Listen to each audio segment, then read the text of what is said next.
عقیدے پہ کسی کے ساتھ کوئی کمپرومائز نہیں ہوگا، حمزہ تو شیر تھا۔ سخت سوال پہ انجینئر محمد علی مرزا صاحب کا شاندار جواب۔ کیا سائنسی نظریات اور ڈسکوریز کو قرآنی الفاظ کے ترجمے کے طور پر بیان کیا جا سکتا ہے؟ اور کیا سورہ کاف کی آیہ نمبر 75 میں بلیک ہول کا ذکر ہے؟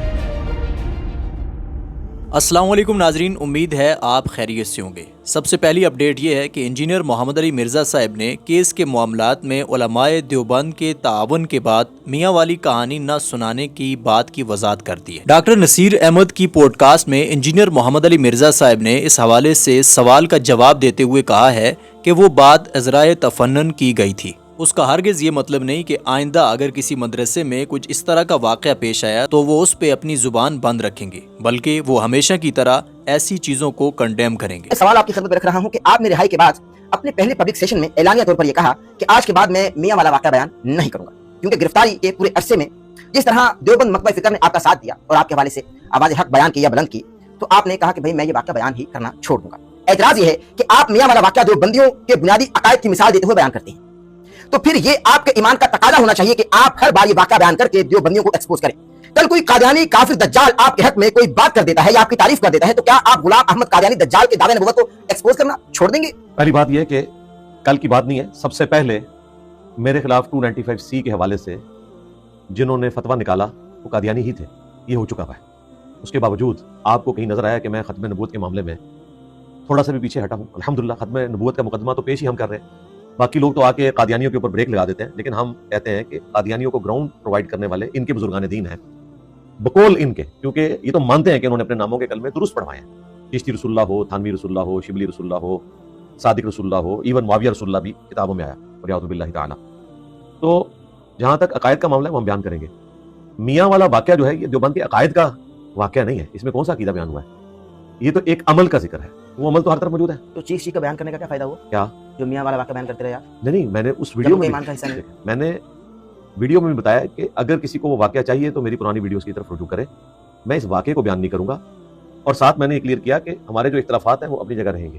میں نے وہ آپ کا ایک جملہ پکڑا کہ بنیادی عقیدہ، تو بنیادی عقیدہ تو نہیں، جب تک کہ یہ آن نہ کر لیں کہ مرد کے ساتھ برائی کرنا جائز ہے تو اس وقت تک بنیادی عقیدہ تو نہیں بنے گا۔ میں نے ایک کمزوری کا ذکر کیا تھا جو مدارس کے اندر موجود ہے، اور اس میں پرانا ایک واقعہ ذکر کیا۔ اس سے پہلے میں حافظ ابن کثیر کا بھی ذکر کر چکا ہوں۔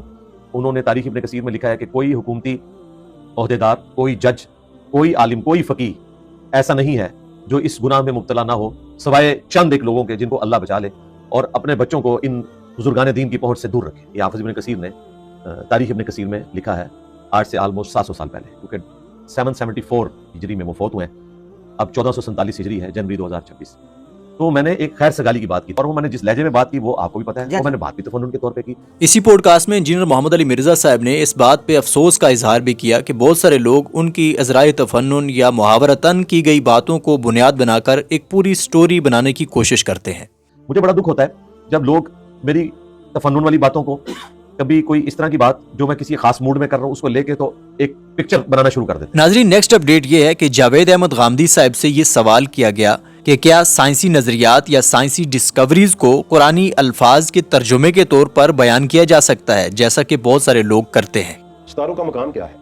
کہ ستارہ جب بجھ جاتا ہے تو بلیک ہول بن جاتا ہے، اور وہ اپنے اندر کھینچ لیتا ہے ہر چیز کو، اپنے ارد گرد کی ہر چیز کو، اتنا پاورفل ہو جاتا ہے۔ اللہ نے کہا مجھے اس بلیک ہول کی قسم۔ اور اس کے ساتھ ساتھ یہ سوال کہ کیا سورہ کہف کی آیہ نمبر 75 میں بلیک ہول کا ذکر ہے؟